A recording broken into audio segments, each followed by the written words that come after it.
So, but now let's get cracking. Over to you, Doc. Okay. Good morning. Thank you so much, moderator, for giving us this particular time.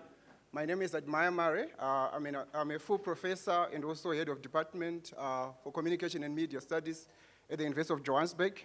It's my pleasure to serve as a moderator for this next session, which is going to explore a very topical issue, communicating African agents' voices on the global stage.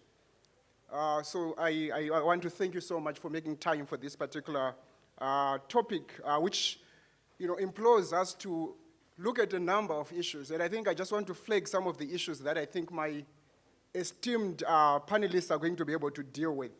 The question that is before us is whose voice and whose voice matters when it comes to these global stages. And before even we talk about whose voices and whose voices matter in these global stages, what kind of table manners are required when you are part of this global stage or global table? And I hope my panelists are going to allow me to be able to deal with some of these issues.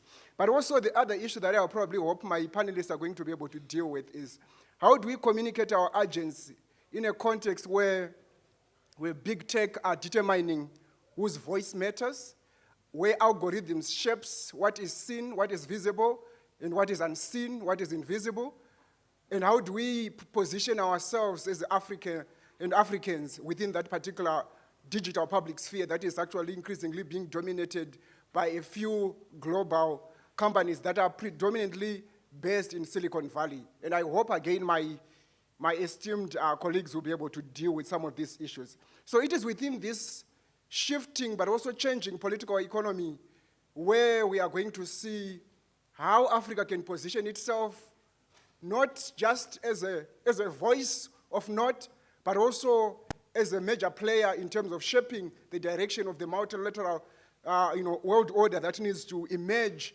from this particular space that we find ourselves in this particular space in time.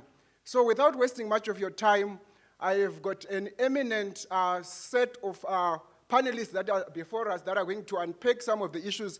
I was looking around to see if Dr. Lynn Oboge is in, but I have not seen her at the moment.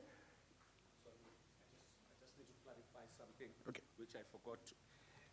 Now this time we should be having two separate parallel sessions. But unfortunately, because the speakers will be using PowerPoint presentations on both sessions, and this is the only room that has those facilities. So we are not going on the parallel, so we'll be one following another. We'll save time later, because there's a session that we're still trying to knock together because the speakers are not all here. So in case people are confused, the one session that was going to be parallel to this one will follow this one. Is that okay? Right. Thank you. Thank you so much. Thank you so much. So without wasting much of your time, I have the honor now to invite Joyce and Jacob to give us their first presentation. They've got a PowerPoint presentation here, and then after that, we'll then move on to Dr. Tyson Kimberley. In that order, please. Thank you so much. So you have at least 10 to 15 minutes because we are only two, so I think that will be fine. Yeah.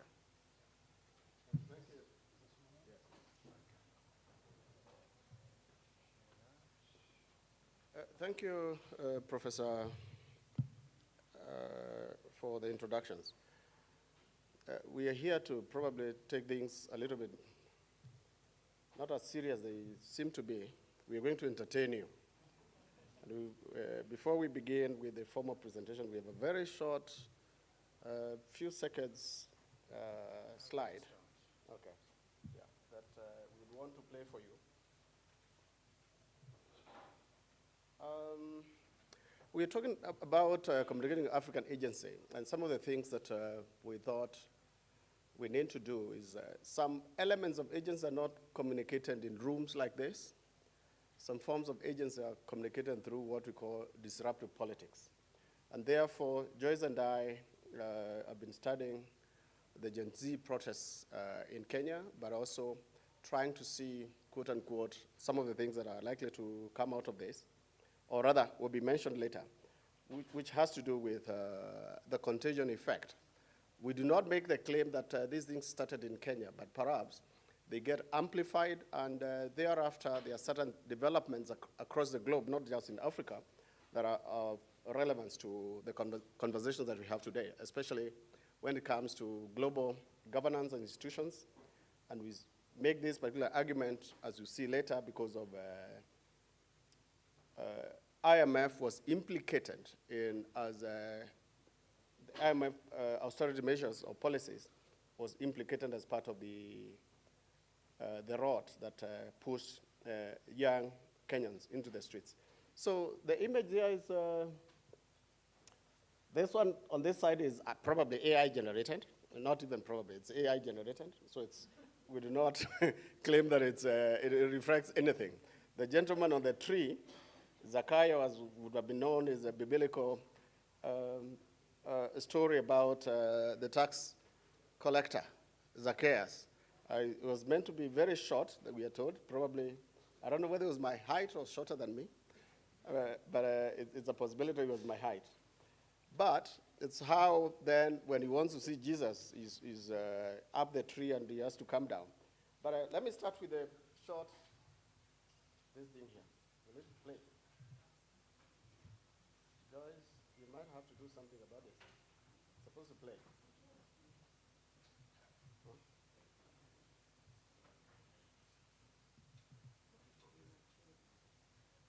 What do we play?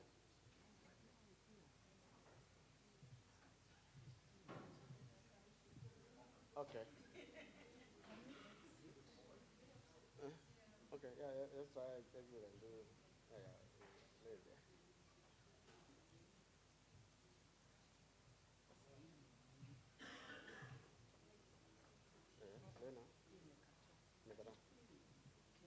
Okay, our technology has failed us, but the story is about how these young men and women on the Kenyan streets decided to confront the Kenyan political system, or the power elite for that matter, but also the global system for that matter, in one form or another. And you see this particular short video on TikTok was about how the outpouring of mass protests in a particular week in Kenya last year, in July.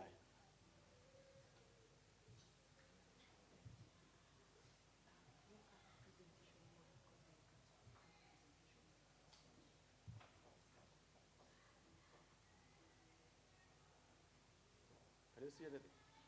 Okay, yes. Good. Okay. Now, so our background is informed by, like I said, these developments are not new on the African continent. I think the 80s and 90s, there was quite a lot of austerity measures which continued all the way into the early 2000s. And in two ways, or in a way, what these particular austerities did bring out were the contradictions of the twin objectives of economic and political liberalization. The late Mkandawire frames that very well in some of his works on Africa's political economy around liberalization. And the argument there was that African countries are being asked to politically liberalize. At the same time, they are being told that as you liberalize, your social spending in education, in health, and all these other things are also meant to not just open up, but reduce those particular expenditures. But in the current setup, what we also find is the heavy debts that are there.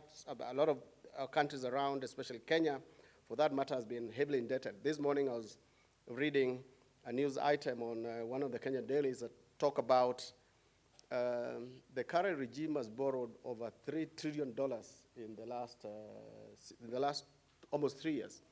A lot of it cannot be accounted for anywhere. And out of that, you find they are increasing taxes on citizens, whether legally or otherwise, but at the same time, citizens are complaining that those particular taxes are not giving them the type of things that they're hoping to get out of this. So what you find out of, quote unquote, the contradictions of the twin objectives is that we make governments illegitimate in the sense of they are not necessarily pursuing the objectives that we hope they should be pursuing in terms of solving social and economic problems of our day or of their citizens for that matter. I don't think it's limited to to Kenya. I think it's an Africa-wide thing. Perhaps one may argue to some extent, and I've been either fortunate or unfortunate to work in South Pacific. I've seen what these debts, for instance, can be able to do to poor countries in that part of the world. So in a way, some of the responses that we get from quote unquote various groups of citizens are trying to challenge that particular narrative.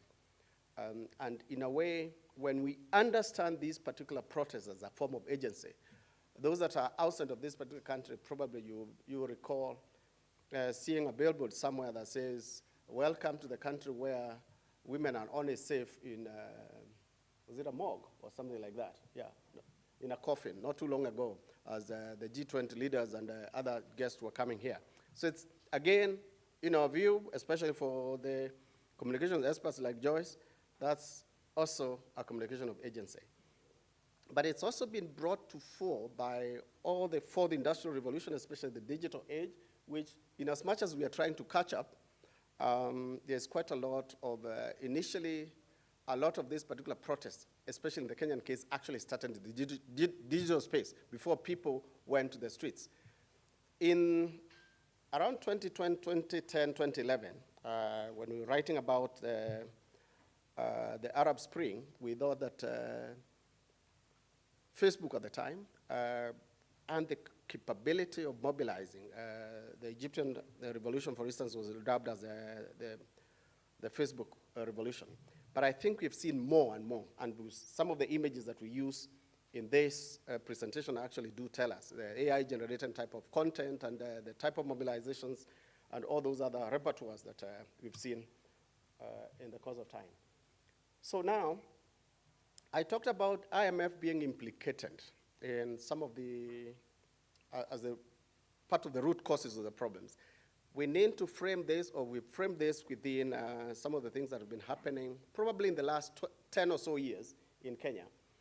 We are told by economists that at the time the regime, the immediate former regime got into power, Kenya had a surplus budget or so, and was able to probably fund itself to about 95%. And the debt to GDP ratio was manageable. The 10 years of Uhuru Kenyatta government ballooned that particular debt to a large extent. And with the support of IMF, especially during the COVID-19 pandemic, there was a lot of borrowing. Some of it never accounted for. Some of it didn't go through formal channels of government. And every time IMF is coming in and telling people, the government, you need to do 1, 2, 3. Now, fast forward into this burden is, the debt burden is becoming unsustainable. And therefore, the Ruto regime is being asked, you need to cut costs, or especially in social spending, but also manage this debt better. And this is a government that has come into power promising the hoi polloi, like me, that they are getting us to Canaan. And suddenly, you're telling people, no, you have to fund these yourselves, but in addition to that, you still have to continue doing certain other things.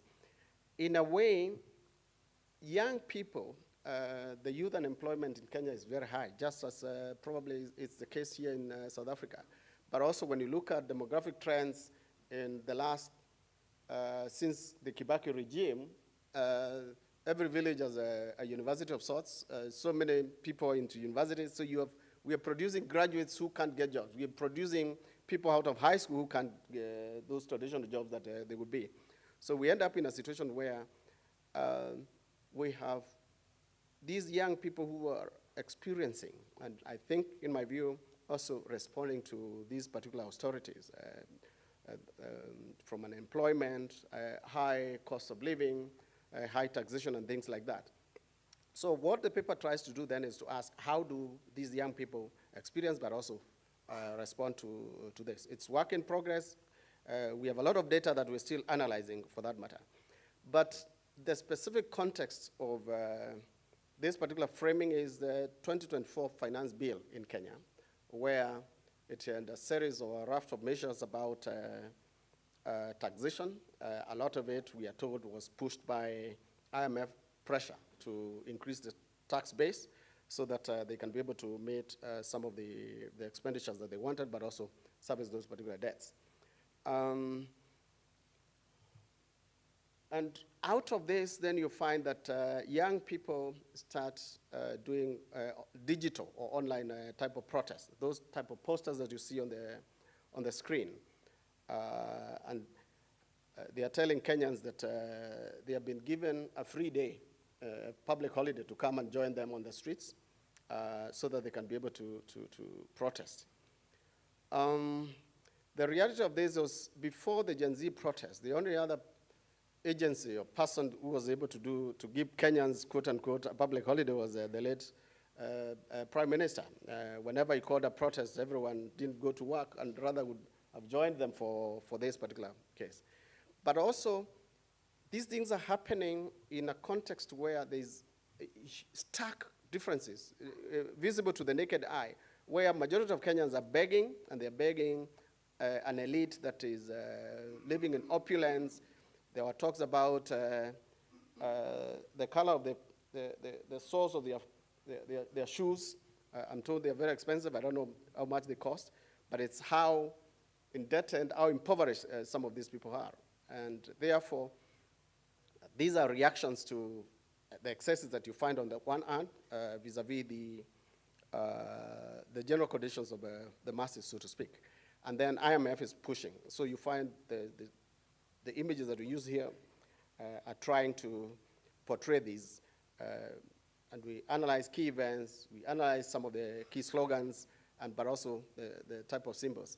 And out of this particular protest, actually the IMF issued a very rare press statement, which it never does, saying that, no, it's not us, it's the root of government, it needs to be accountable to its own people, despite the fact that in so many ways there's a lot of evidence that they had pushed this particular government to act in that particular manner. I don't think the root of government lacks agency. They are probably they were given the rope for which to hang themselves because they have been they have a huge appetite for the same.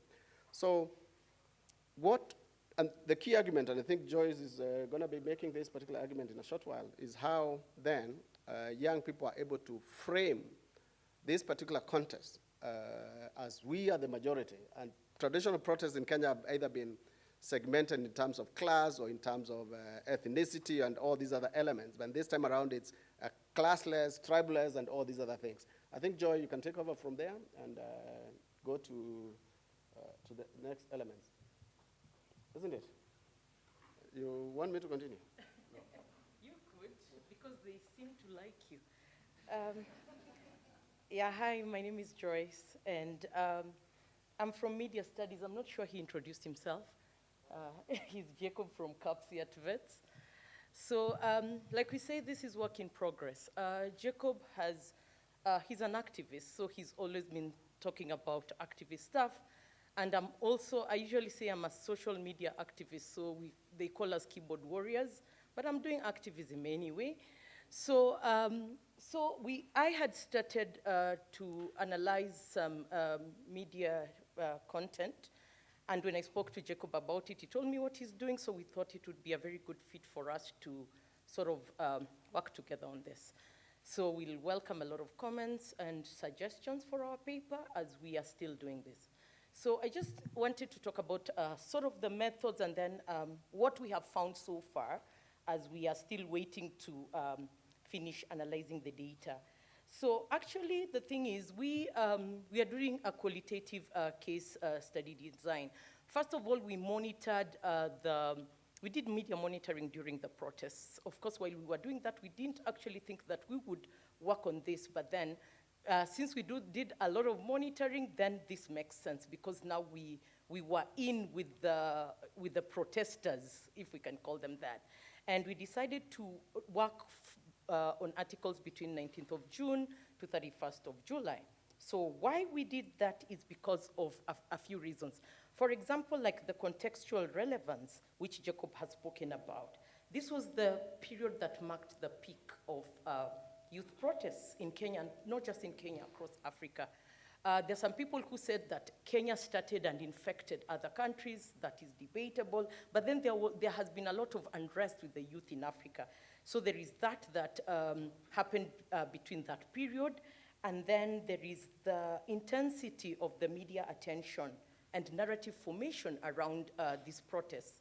The protests came with a lot of killings, and the media actually capitalized on talking about these issues around that time. And of course, the IMF factor that Jacob has spoken about. And then also we had to capture the cycle of protests. And by this, we were thinking about the trigger events. And the trigger events, of course, was the finance bill debate. Actually, before people went to the street, there was the finance bill that was being tabled in Parliament, and it actually triggered conversations online that led to now people making this movement and going to the street later. And as Jacob said, that a long time ago, when we were young and we were protesting, the protests were on the street, and then they moved online. Right now, the protests are made online, and then they move to the street. And this kind of mass mobilization was intriguing to many Kenyans, because first of all, there were sentiments of, if you are over 35 and above, do not show up. First of all, your knees cannot handle the running. Your back is a problem. So there is an ointment in Kenya we use, it's called Kaluma balm for pain. So the youth would tell us, please apply your Kaluma and stay at home, please don't come. Another reason as to why they did not want us over 35 years and above is because they say that we already let them down with the government, that we have done nothing over the years, so we should allow them. And the late Prime Minister Raila Odinga was always at the center of protests in Kenya. Like you speak about political protests, Kenyans would see Raila, they'll see Orengo and all these people, but this time they told him, you're too old, please go back to Bondo, that's his village, because you have let us down. So there was that sort of intrigued us. And of course, there's the methodological justification. And because now this period provided us with manageable yet sufficiently dense coverage of the qualitative content that we are going to use. So if we are to look at the images that are there, all right, for the mainstream media, we decided to look at the major dailies in Kenya, Nation Media and the Standard Group, which some people in the audience here have worked there, Churchill and Bob. So yeah, those were articles collected. And then, of course, digital media, a space where I really fancy. And we just went to X and Instagram and TikTok, because these were the mobilization spaces. How were the mobilizations done? The mobilizations were done by mostly hashtags. If I may just go back to this that Jacob was speaking to, you can see the poster on that side that shows total shutdown. And of course, the hashtag that trended a lot during that time was Occupy Parliament and Reject Finance Bill. And then, of course, they were shutting down the country, and it was a Gen Z kind of movement. And then, of course, now back to this. With these hashtags, I've just written them as per how popular they were. Occupy Parliament. Zakayo Shuka actually means, of course, Jacob spoke about Zacchaeus being Zacchaeus in the Bible, and Zacchaeus was on top of a tree wanting to see Jesus, and then Jesus told him to come down. So Zacchaeus being the tax collector, and now President Ruto is Zacchaeus, the tax collector, and whose methods of collecting tax are quite vicious, now the youth decided to tell him to come down from his high horse. So Zakayo Shuka was that. Of course, the rest are just rejecting the finance bill. And IMF was accused. Jacob spoke about it. And you can see the hashtag IMF Hands Off Kenya, like leave. And then there was the rage and courage, which actually, in Kenya, we have never seen such rage and such courage on the streets. We see it online. Actually, everybody says never engage with Kenyans on X because you will never win. But now we saw it on the streets. There is Anguka Nayo. Anguka Nayo is Swahili to mean, whoa, fall down with it, yes, fall down with it. So this is also sort of a courageous move, that this is a bill that we are fighting against, and we are going to go down with it. we are not going to relent. And lastly, Ruto ni mwizi. Mwizi is a thief. This is the president being accused of being a thief by rewarding his cronies, his friends, rewarding his friends living luxurious lives, his wife and the wife of the deputy having various offices created for them with a budget that does not exist. The daughter, Ruto's daughter, even had an office for the first daughter. That was a first thing to do. Okay, still there, of course, there's the technology factor that the Standard Media Group covered to just show that how technology was used in these kinds of protests. So this slide is just talking about the findings of the analysis that we have so far. And when we look at these findings, they come in 4 categories. Okay, first we want to look at the photos there. There is the demon. I don't know who says that the devil looks like that. There is the issue of the devil wearing Prada. Most of the ladies here know about the movie and the book, The Devil Wears Prada. But then here it's Ruto, the devil, is wearing Kaunda, the suit. And then, of course, there is the Daily Nation covering angry youths who are swarming the streets for the tax. So for the first one, we are talking about media narratives linking IMF to the domestic crisis, where newspapers framed IMF as, I'll go to the next slide. This is just many articles that are speaking about that. You can see that newspapers framed IMF as a foreign force imposing austerities. There were headlines, opinion pieces, and editorial collectively reinforcing this tone of blame and structural injustices. Then there is the second one that we are talking about, youth narratives of blame, accountability, and democratic solidarity.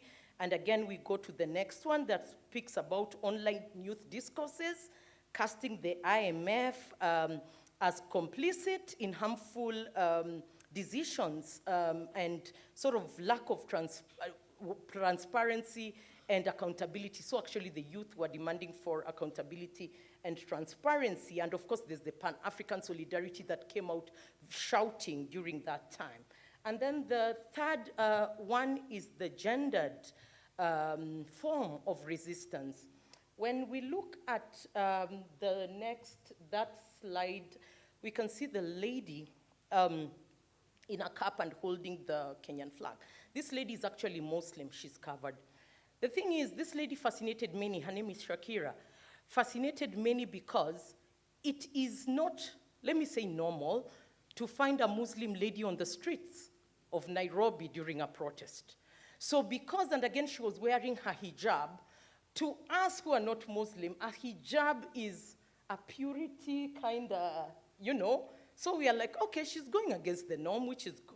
So actually, the gendering of the media, there are so many photos that were shared on various platforms of various women, and these ones are just portrayal of women as central figures, embodying courage, vulnerability, and national grief. And of course, the coverage also exposed gendered policing. There was digital harassment, which will come in our paper. And of course, women symbolically are depicted as carrying the emotional and moral weight of the nation's suffering. During our time when we were young, during the protest, the men would be at the front, the women, we would be carrying water for them in case of tear gas, and we will be screaming at the back. We didn't see that here. The women were there at the center of it. And lastly, there is the challenging the power of the global governance institutions. I think Mati spoke about this. Here we are just looking at narratives reflected as shift towards African agency, with publics asserting the continent's right to define equitable global engagement. So the next 2 minutes, Prof, will finish. Thank you.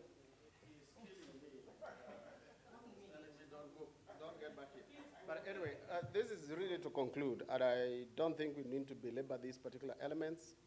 They're there for themselves. It's that I think we've said IMF's monopoly is breaking, probably not breaking, but it's under threat, definitely. But there is a greater call, or the deepening of the voices for the need for responsive, accountable, and gender-just economic governance on the continent and beyond. But what does this hold for Africa's future, especially in the multilateral engagements? I think if you look at, quote unquote, the contagion effect that has happened since the Gen Z, recently in Tanzania, we know exactly what happened. And Kenyan young men and women are saying that what was happening there were press-ups or push-ups. That's an exercise for what's loading for Kenya. I don't know what that means. But it's also to say that young people are helping us to see other ways of doing quote-unquote politics, but also ensuring that their voices are heard. And we argue this because actually, immediately after, despite the fact that the finance bill was passed into an act, instead of being an act of parliament assented, the president had to give way. But also media playing an active role in terms of these political contestations. But we would want to hear from you about the implication for democratic citizenship and digital futures in Africa. Thank you. Thank you so much, Joyce and Jacob. I hope we will have your questions. We will wait until Kimberly gives us a talk, and then we have at least maybe 15 minutes of discussion.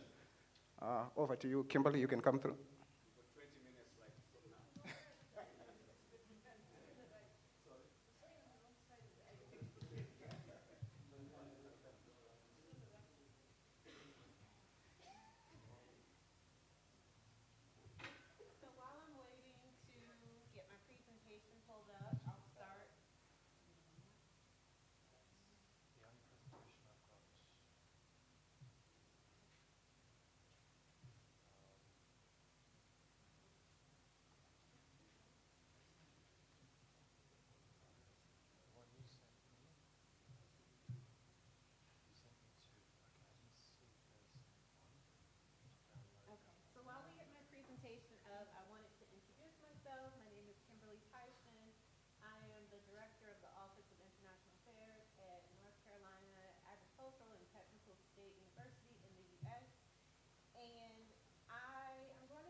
Collaboration, and I really want to say, if it weren't for these types of collaborations, I would not be here today.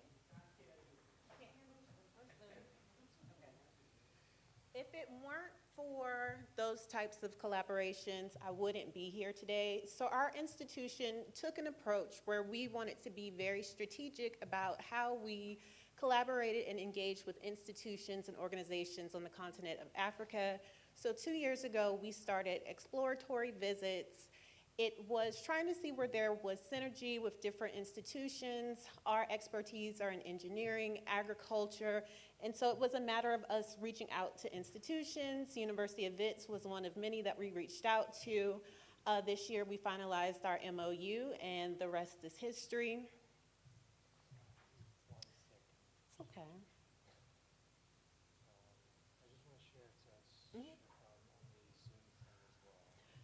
So a little bit about North Carolina A&T. So again, we are a historically black college and university. We are the largest in the United States. We have a little over 15,000 students. We were founded in 1891. And as I said, with a lot of what we're doing now, we're focusing on internationalization. I will share with you our strategic goals where you can see how internationalization is embedded within them.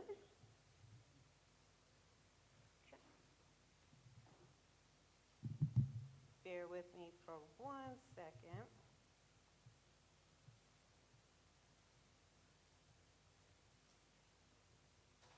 Okay. So I want to talk a little bit about our history. We are a land-grant institution, which is a public institution that was designated by Congress to receive federal funding. And we, again, specialize in the areas of agriculture, engineering, mechanical arts, as well as classical studies. So here is our strategic plan, Preeminence 2030. And what connected us to many institutions in South Africa, so UNISA, Cape Peninsula, Solplaci, is the synergies that we have. So you can see transformative engagement, leadership and innovation, performance excellence, collaborative and inclusive culture, and responsive scholarship and impact. So we find value in our faculty and our staff engaging with scholars on the African continent. So this is a little bit of a snapshot of our engagement in Africa.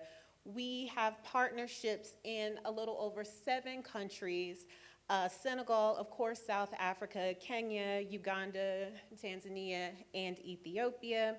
In the center, this is from about 3 or 4 months ago, there was a delegation of individuals from my university who visited several institutions here for our official MOU signing. And what that looks like for us is going to be faculty collaboration, joint research, student mobility, opportunities to create postgraduate pathways for students in South Africa and other countries in Africa. And this is a picture of our visit at University of Wits in July. But my research question is, how can African institutions and HBCUs co-develop academic partnerships that amplify African agency while advancing the G20 priorities of solidarity, equality, and sustainability? And so this is a part of larger research that I'm doing, but I am going to share my findings thus far. So in terms of methodology, I focus specifically on the areas of student mobility, joint research, media projects, and technology initiatives.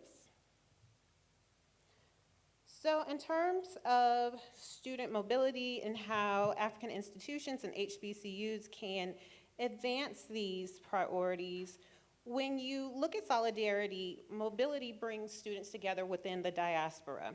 They learn about each other, their culture, their building community, and what needs to happen is our students have to have a very genuine firsthand experience with students on the continent.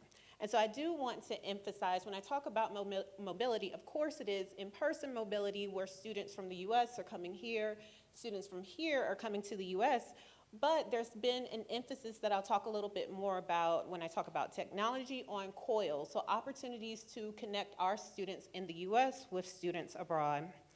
When I talk about equality, again, we want to create reciprocal opportunities. I think that is an issue a lot of times with MOUs. A lot of institutions have MOUs, but are they reciprocal? We want them to not only impact our students, but we want to make sure that students at institutions in Africa are having the same experiences. We want to make sure faculty are also getting opportunities, the same opportunities as our faculty in the US.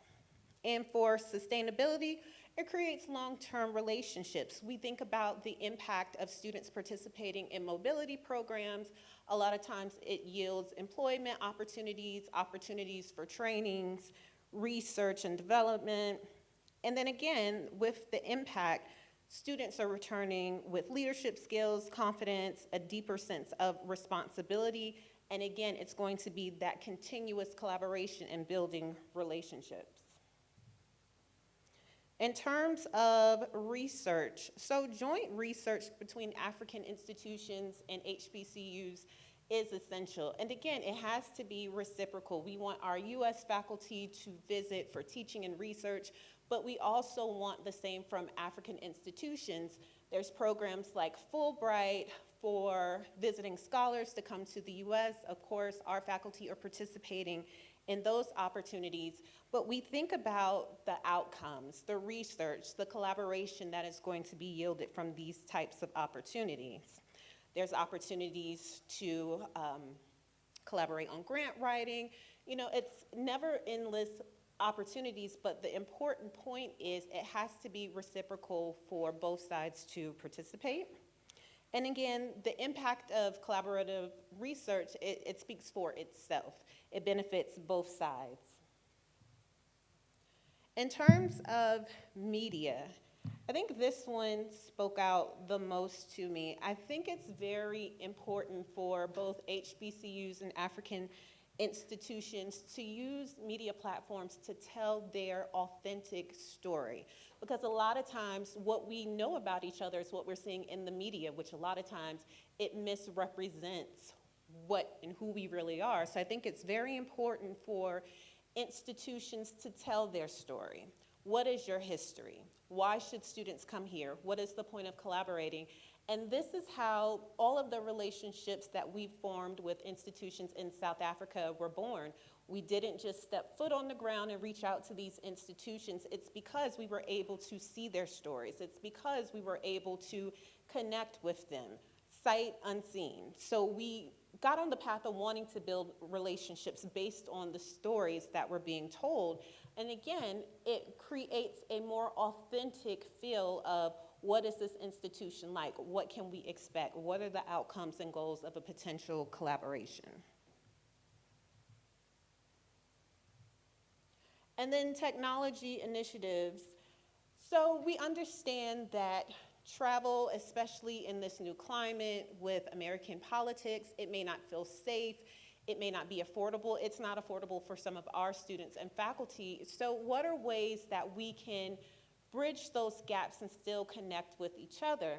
So there's COIL, there are opportunities for us to gauge. Our university is involved in a project with Sedibine University or Sedibine College where our students are engaged in learning modules with students at Sedibine. About 70 of our students have participated in Saturday sessions with students at Sedibine, and again, it's creating those opportunities for the students who want to become global citizens, they want to be engaged, but there's not necessarily the opportunity for them to do so, or there are some barriers in place for them to do so.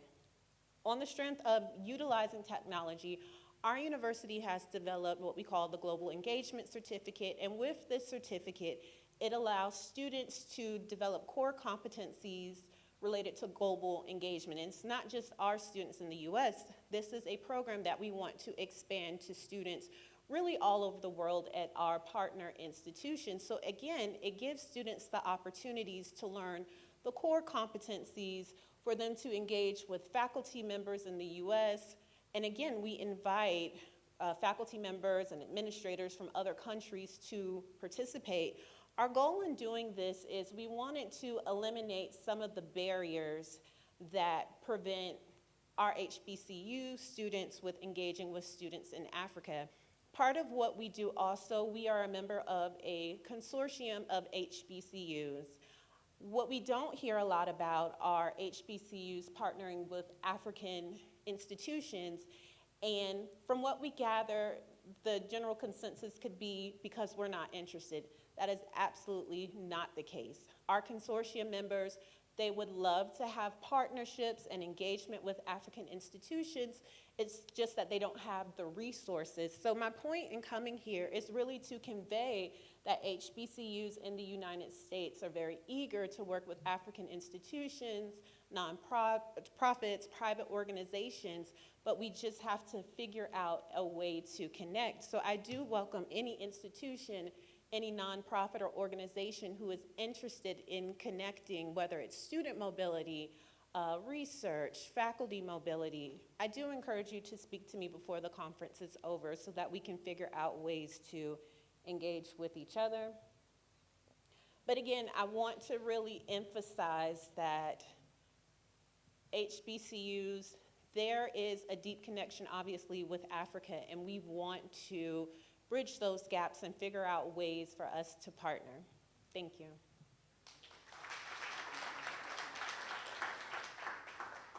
Thank you so much, Kimberly. I know that I've been told that we've got a little time left, but please indulge us with a few minutes for questions, please. Please. Okay, great. That's great. So with 9 minutes, probably I'll take 3 hands first, and then I'll see how to proceed from there. So say from this here, and then next, and then further down there. Yeah.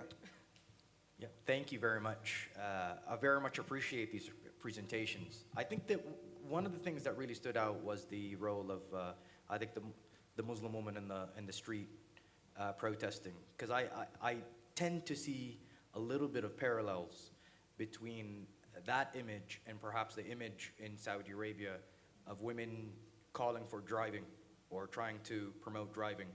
Because I found it to be very fascinating how, in my opinion, the insignia of the hijab was used as sort of a facilitator of empowerment, which in some parts in Saudi Arabia, I think sometimes hijabs, or not even Saudi Arabia, but even broadly, it was viewed as a form of oppression, etc. But here was a form of sort of, facilitation and emancipation. So I think there's areas to develop on that when it comes to research and I think just the last point, one of the few things I would say in bottom-up approaches in Saudi Arabia was, I think, maybe women driving. That was probably the most organic, powerful bottom-up processes that we've seen probably in the history of Saudi. So it's very fascinating to draw parallels between those movements. Thank you. Thank you so much. Next, here.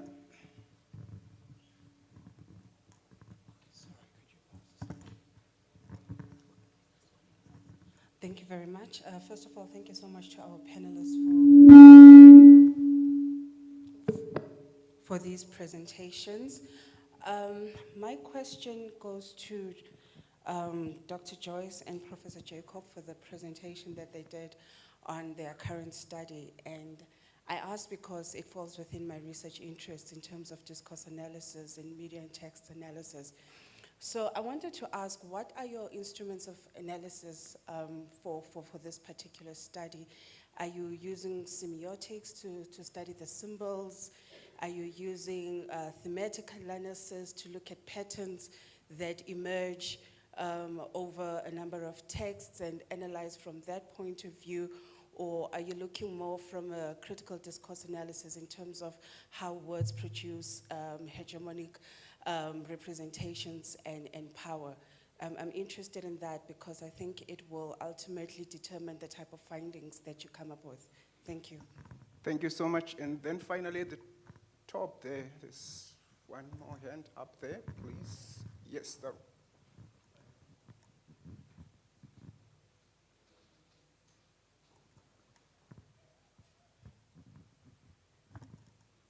Hi, my question is to Dr. Tyson. In terms of collaboration with African school systems, universities, and the HBCUs, I was just curious. The African continent, right, has been taught a lot, from like your side of the world, and yeah, it has done us some good, some bad, mostly bad.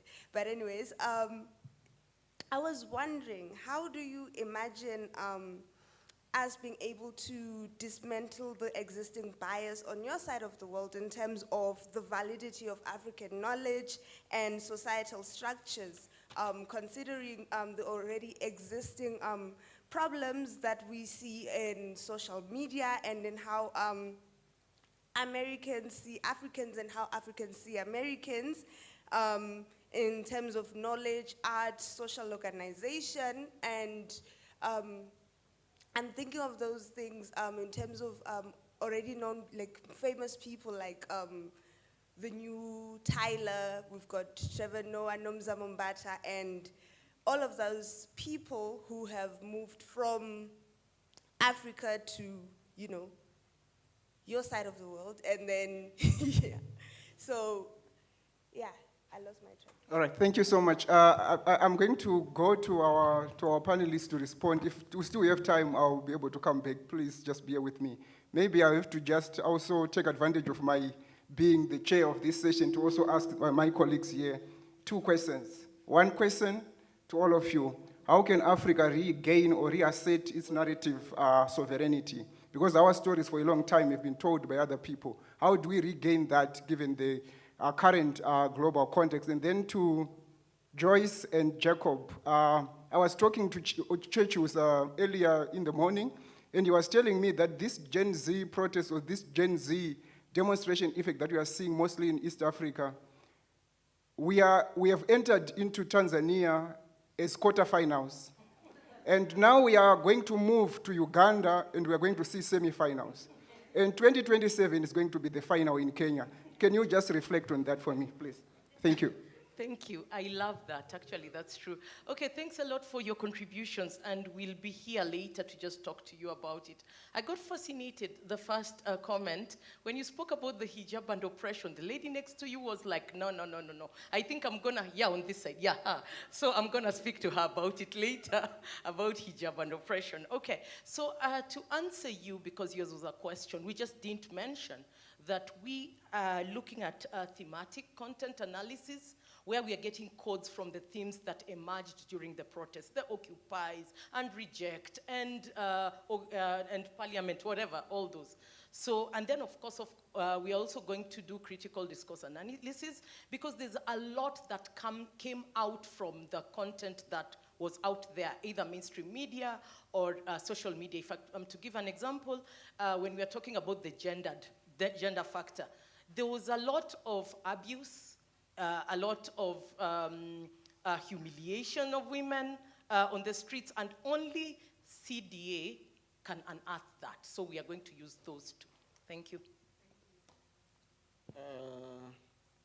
Yeah, I understand I agree with Churchill. Some of the people we've been talking to, I was in Kenya about a week ago on further research, and those are exactly, and at the time that things were happening in Tanzania.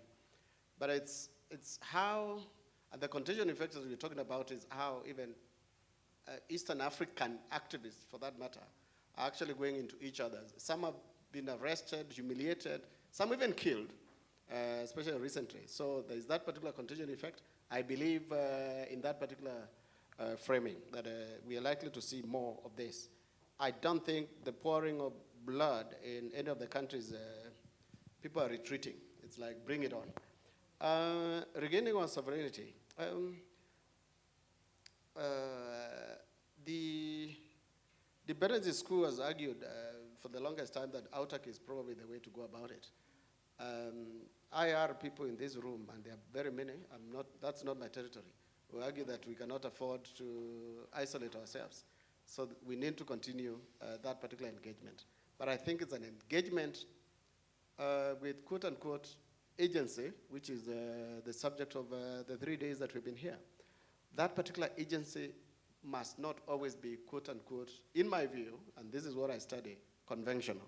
It's not in boardrooms and all those side shows and conversations in G8 and G20s and G whatevers.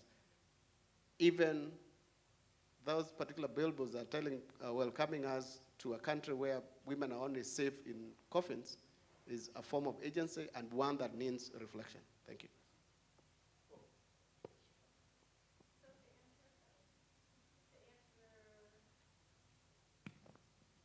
To answer your question about the media and how we're portrayed in the media, it can be a wonderful thing.